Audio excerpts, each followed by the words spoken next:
right into view once this building with the balconies gets out of the way. The building with the statue on top was built in 1930. It's called the Chicago Board of Trade. Beautiful example of the Art Deco style, both the outside and the inside. Now, I love that building, and one of the reasons I love it so much is that that statue on top does not have a face. Because when that building was built in 1930, it was the tallest building around. So the guy who made the statue said, you know, no one's ever going to be able to see its face.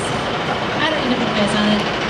So we left it faceless, and now, of course, the funny thing is you can go to any one of the taller buildings around, look out and see a creepy, faceless Art Deco statue of the Greek goddess and Old Age God. All right. Check out the pink building on the right. Look way up to the top. You see it's got a big drum of lights surrounded by turrets. That combination of the lights and turrets is meant to look like the top of the water tower. Has anybody ever seen the water tower on Michigan Avenue? It's one of our historic landmarks, one of the buildings left over from the fire. So that pink building would be another postmodern building paying tribute to another building using its architecture. That pink building is known by its address at 311 South Wacker Drive, but that's not what most of us call it. Most of us call it the wedding cake building, or the birthday cake building, because at night, that's exactly what that drum of lights looks like. It looks like a big lit up wedding cake on top of the building. Alrighty, get your cameras out and on the ready. After it says Panera Bread on the right, you got a beautiful shot of the Sears Tower. You get to see it from the base all the way up to the top, and you can see the new see-through balconies just put on last year. And here's a little tip, smile as you're looking up. There's definitely people up there taking pictures of you. You're taking pictures of them.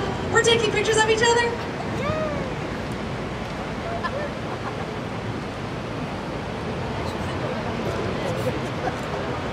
Isn't it awesome? Isn't it glorious? And as you're all marveling at its sheer size, imagine that crazy French guy, the French Spider-Man, Alain Robert, who managed to scale the side of that thing without any ropes.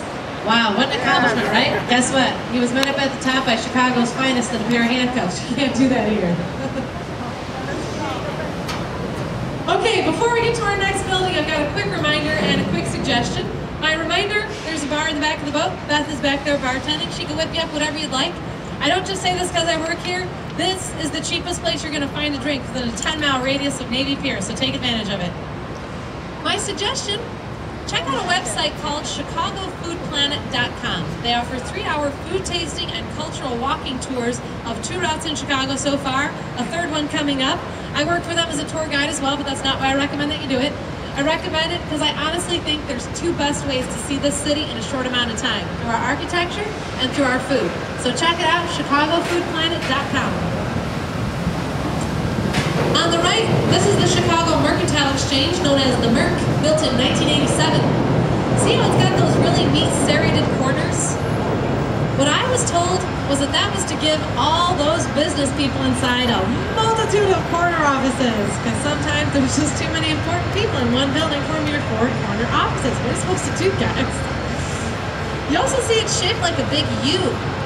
The reason for that is fascinating. That lower middle part used to house a 40,000 square foot trading floor that they didn't want to interrupt with columns to support its ceiling, because they wanted everyone inside to see each other's trading gestures, and columns would have gotten in the way.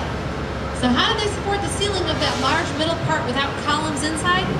That's actually why they built a tower on either side, leaning out ever so slightly, so that when they put in the middle part, the weight, as planned, brought the towers back up straight. Isn't that just amazing to think about, the kind of planning that entails?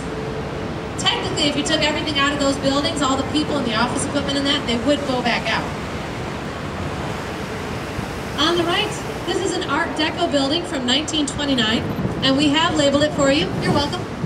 It's called the Civic Opera Pavilion. Yay!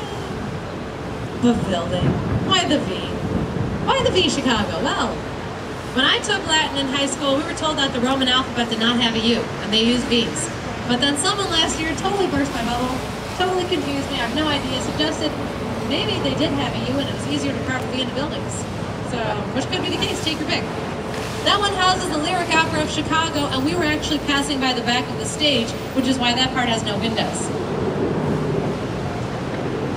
And just because I know I have some New Yorkers on here, I'm going to insert a little bit of trivia here. If you look back at that building now, you kind of get a sense of its shape.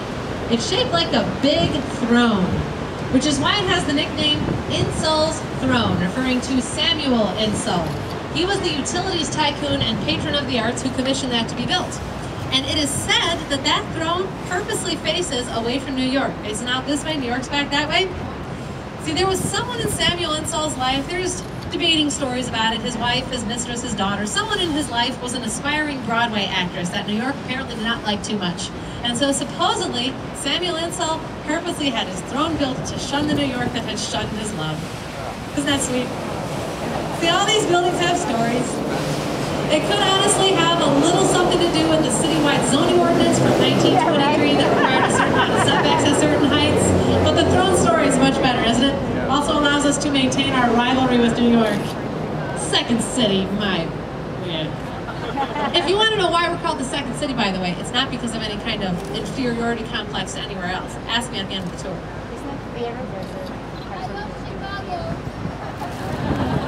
Who said that? You're my best friend.